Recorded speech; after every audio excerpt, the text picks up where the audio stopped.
Hi, I'm Zibby Owens, and you're listening to Moms Don't Have Time to Read Books. This 30-minute podcast features a new author interviewed by me every single day, 365 days a year, for about 30 minutes. I am also the publisher for Zibby Books, which publishes 12 books a year in fiction and memoir. Our books are already out now. You can check it out on zibbybooks.com. And we have a magazine called Zibby Mag, where we have lots of wonderful essays and lifestyle features. That's at zibbymag.com. We have classes at zibbyclasses.com. And I recently opened a bookstore in LA called Zibby's Bookshop at 1113 Montana Avenue at 11th Street in Santa Monica. I hope that you are able to enjoy some of our other offerings. But this here podcast is the basis of all of it and started in 2018. And no matter what I do, this is basically my favorite thing. Enjoy.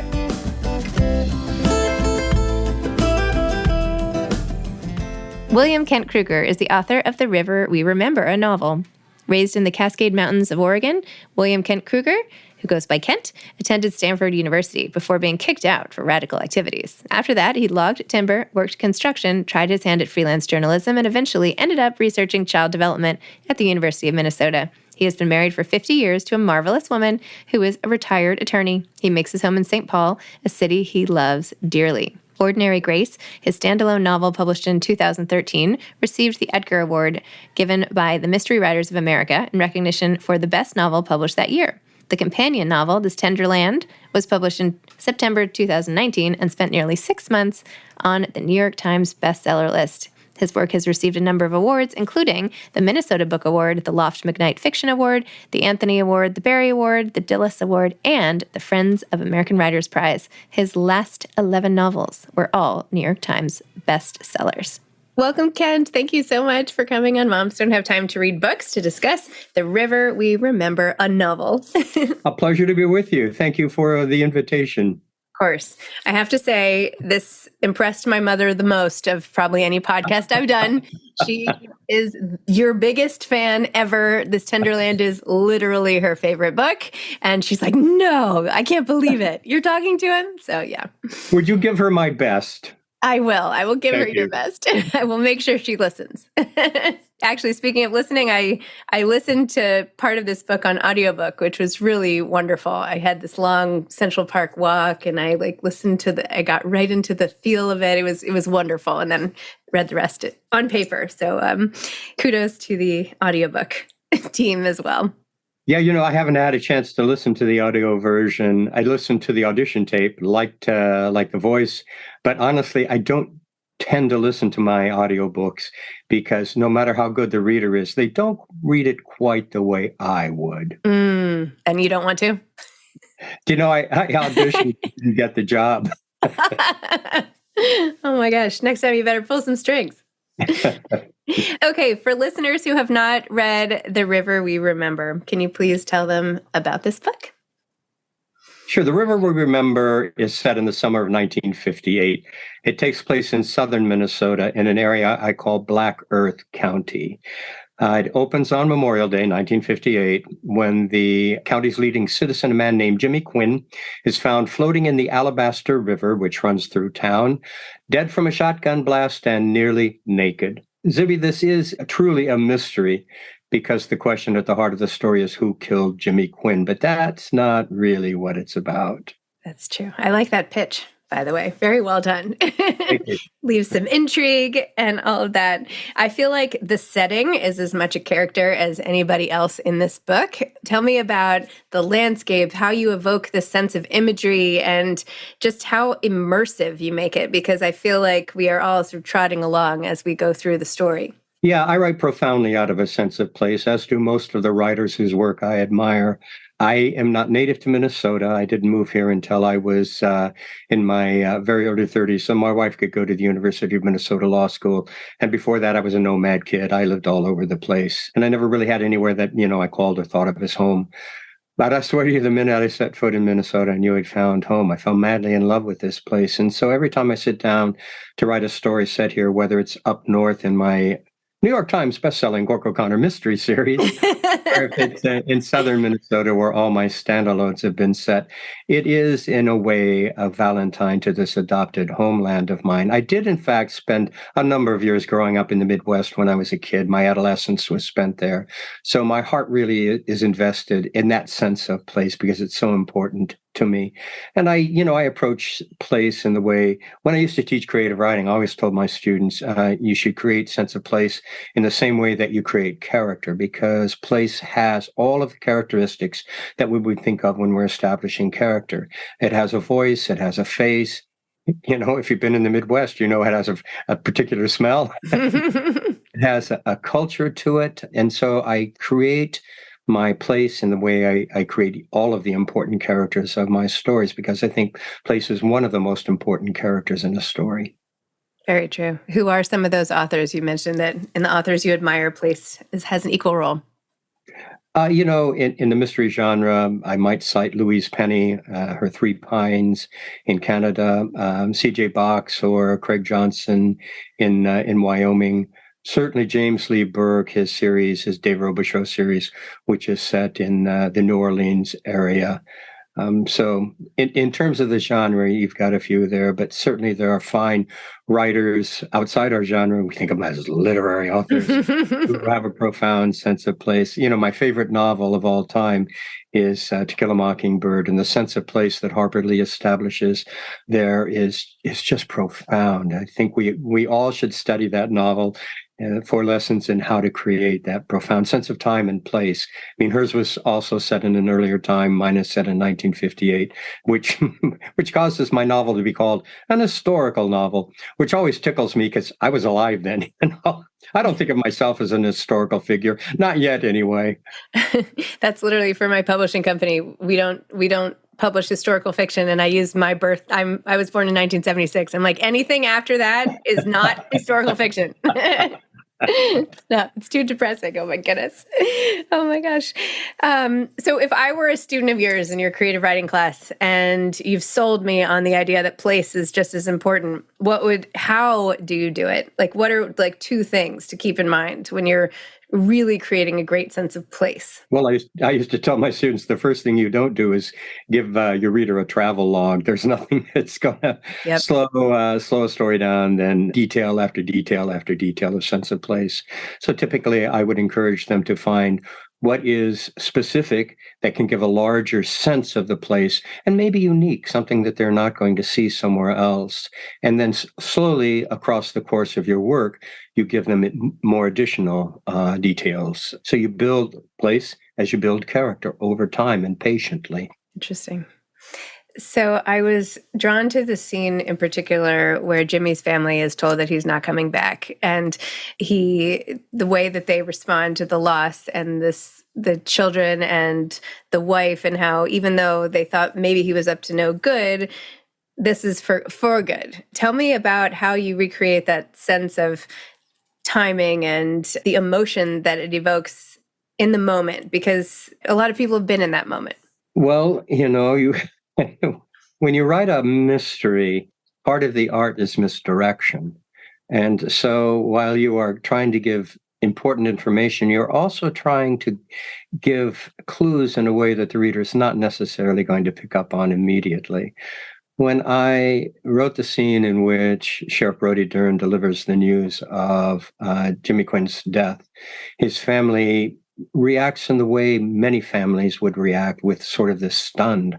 You can't quite comprehend the reality of it quite yet. One of his son responds in a very different way from the rest of the family. Mm-hmm. There's a great deal of resentment on his part. The others, as Brody Dern reflects on it later, understands, and he has delivered many forms of bad news to families. He understands that grief, if it's going to come, can take a while and can take unusual forms. So that's how I constructed that particular scene, with all of that in mind. Have you received bad news? Did you draw on any of your own on those moments where you had trouble processing what you know from what you feel, or all of that? Zibby, I have never received that kind of bad news. But I think one of the reasons I'm a storyteller, and those of us who are storytellers, are practitioners of our art, is that for whatever reason, we possess the ability to sink ourselves deeply into the imagining experiences, events that we have not been a part of or had ourselves, and find the words to create them in a realistic way on the page. I think, if you're really a storyteller, I think sink yourself so deeply into the imagining of things that you go maybe a little deeper than conscious thought. And I think you touch the universals. And when you come up from these places, you bring insights that are, you can just sit back and say, I have no idea where that came from. Thank you, Lord. Interesting. I know it is magic what our subconscious can do. Boy, howdy. When you started writing this book, what was the initial spark? Where did you start? What made you want to write it? What was a piece of it that appealed to you? Well, on my elevator version, I said that that's not what the book is really about. Here's what the book is really about. Mm-hmm. Yeah, in the early 1940s, my father graduated from high school, enlisted in the military service, and headed over to Europe to fight in World War II. He was just a kid. He was like 18 years old. He came back years later, a man deeply wounded in body and in spirit by what the war had done to him. I recognize now that he was probably suffering from PTSD, but they didn't talk about that back then. Or if they made reference to that at all, they called it shell shock or battle fatigue. And when I was a kid, like all kids, I pestered my dad for war stories. Did you kill any Germans, Dad? And he absolutely refused to talk about it.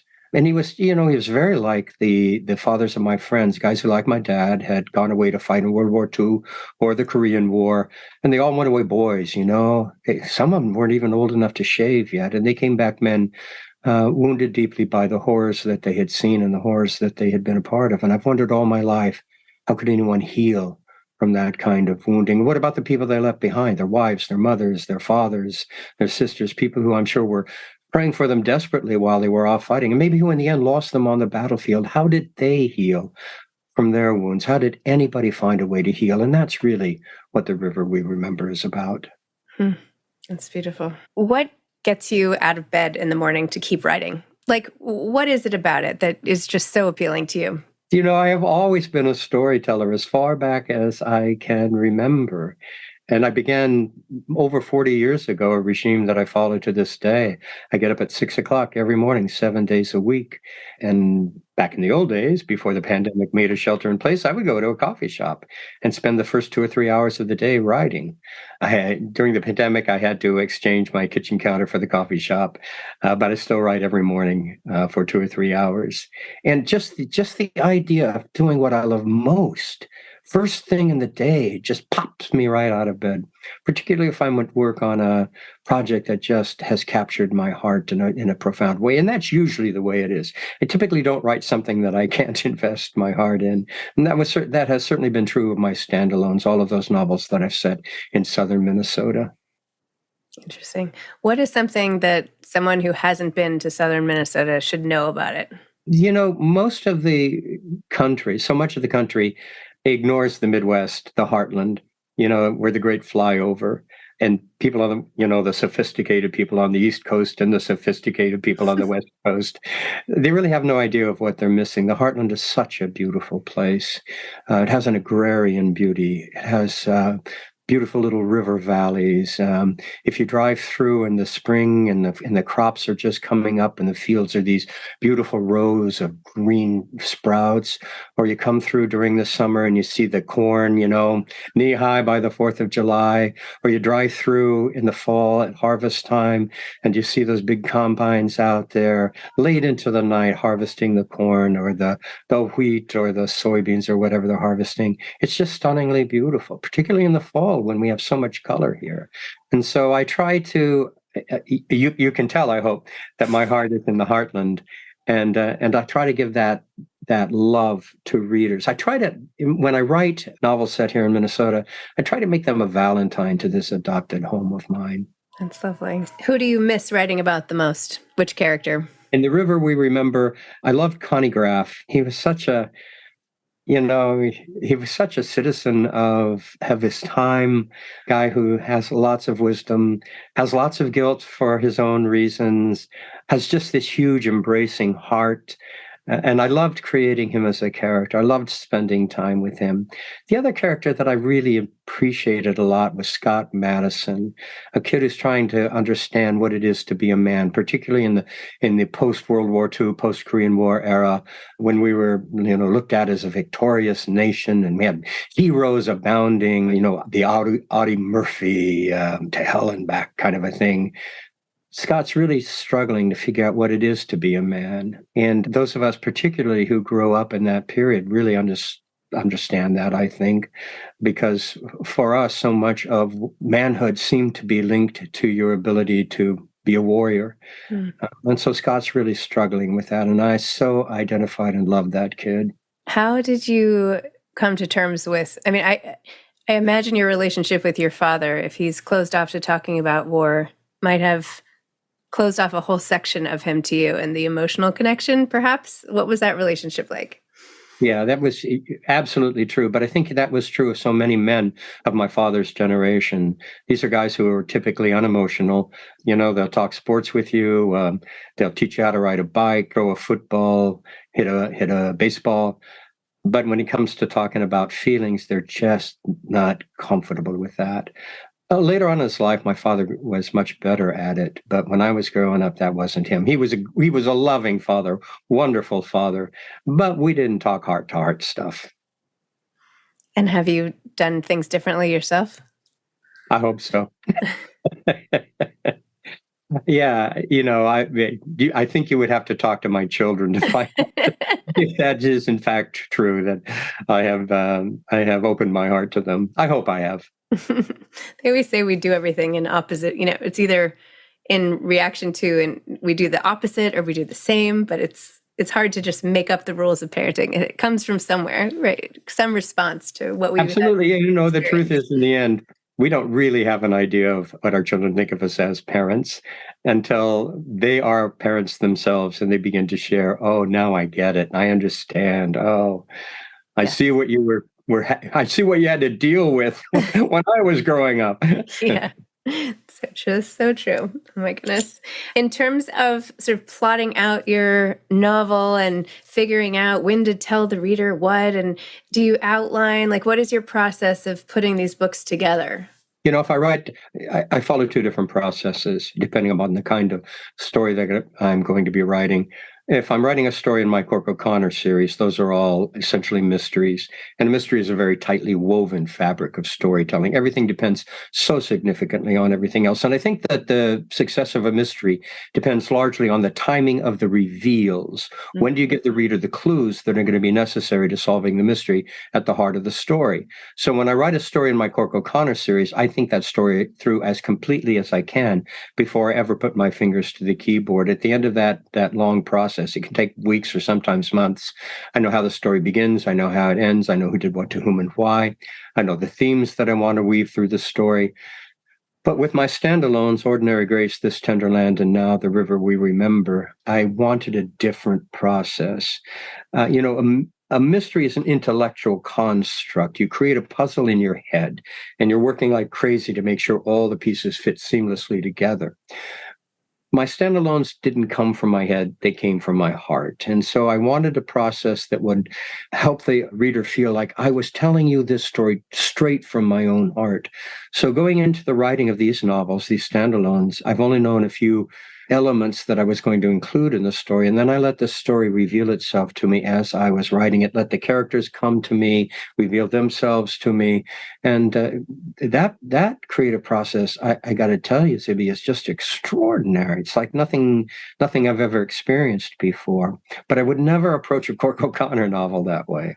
Interesting. How do you keep all of these going? Do you ever get tired of it? And how do you feel also about having to continue to do book publicity and talk to people like me after writing so many books? Do you get tired of this, or do you like it? And I don't mean me specifically, but going on tour, when you have to market all of your books, do you get tired of that? Or are there parts of it that you absolutely love or parts of it you like less? I'm curious. Yeah, the cold splash of reality that every published author is hit with that first book is the realization that probably your publisher is not going to do a lot to help get that book into the hands of readers. That's going to be on your shoulders.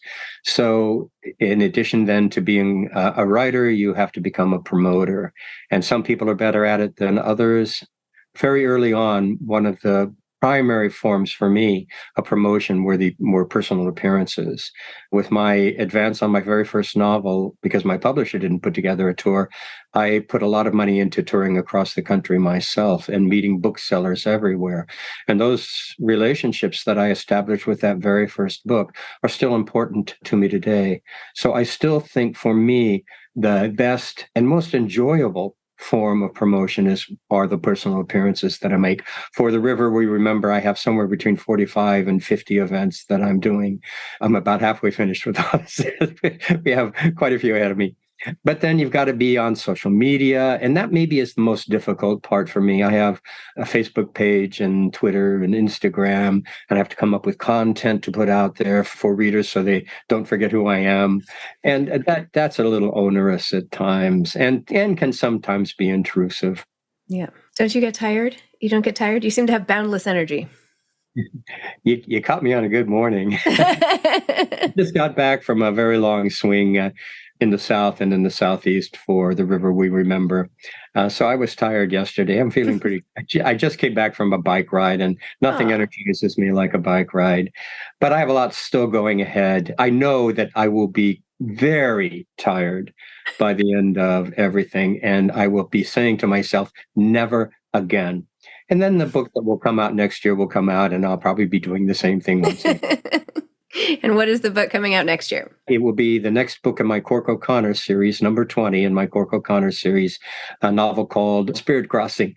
And then are you going to do a standalone after the next one? Are you going to keep alternating? Yes. Okay. Not necessarily keep alternating, but there's been, I have contractual obligations I have to meet in my Cork O'Connor series. The manuscript of the book that will be coming out next year is the first of 2 books that I'm under contract to write for the series. But before I embark on that next Cork O'Connor novel, I have a standalone that has just been pounding at the door, begging to be written for some time now. So I'll probably spend a couple of years on that manuscript. How long did The River We Remember take? Well, the initial writing of it took 2 years. Then I set it aside for 6 years. And then I came back to it and spent another 1.5 years on it. Why did you set it aside? It wasn't good enough. My publisher had paid me an enormous amount for that manuscript. But shortly before deadline, I let them know there is no way I know how to tell this story correctly right now. And I'm not going to give you something that is, in my opinion, failed simply because I need to meet contract. They were really very understanding. And but they told me, you still owe us a companion novel to Ordinary Grace, a standalone novel. So what I gave them instead, Zibby, was a novel called This Tender Land, which ended up spending 6 months on the New York Times bestseller list. So I think all in all, it was a good decision. So they were okay with it, I guess. Yeah. Well, good for you for trusting your instincts and all of that. I mean, it would have been so easy just to hand it in. Again, when I used to teach creative writing, I would tell my students, don't write what the industry says you should be writing, what your agent says you should be writing, what you think your publisher wants, what you think readers want. Write what's in your heart. Write what your heart tells you to write. And I think in the long run, you'll be much happier with what you do and with yourself. The River We Remember, when I was writing it, I just hadn't heard the voice of that story really speak to me in a way that I could do justice to it. But because I had a contractual obligation to meet, I worked on it. And the whole time I felt like I was pushing against the river. And as a result, I just botched that early attempt. People think, though, by the time you're as successful as you can't botch books. You know what I mean? Like, it just doesn't happen, but it does. It's if you stop challenging yourself as a writer, readers are going to feel that and they'll stop reading you. Yeah, it's true. Okay, I know you've already given a lot of advice, but what's one parting piece of advice for aspiring authors? This is the best I have 2 pieces of advice to give to aspiring writers. The first is this: Write because it's what you love to do, not because you think it's going to make you rich and famous. And the second is this: marry somebody with a good job. That's great. No one has ever given me that advice before. Kent, thank you so much. Thank you for coming on Mom's No Time to Read Books. Congratulations on The River We Remember. And thank you. I feel like I just took a little trip to the Midwest, so I appreciate it. Well, I have to tell you, I've just had a delightful time. Thank you very much. Oh, good. I'm so glad. All right. I'll tell my mom you said hello. She's from Ohio, by the way. So I feel like okay. It's a Midwest points for that. There you go. There you go. You take care. Okay. Bye-bye. Thanks for listening to this episode of Moms Don't Have Time to Read Books. Don't forget to follow me on Instagram at Zibby Owens and at Moms Don't Have Time to Read Books. Also sign up for my newsletter at zibbyowens.com and sign up for my virtual book club and meet lots of authors on Zoom every other week. Thanks so much to Steve and Ryan at Texture Sound for the sound editing. And thank you to Morning Moon Productions for providing this fantastic intro and outro music.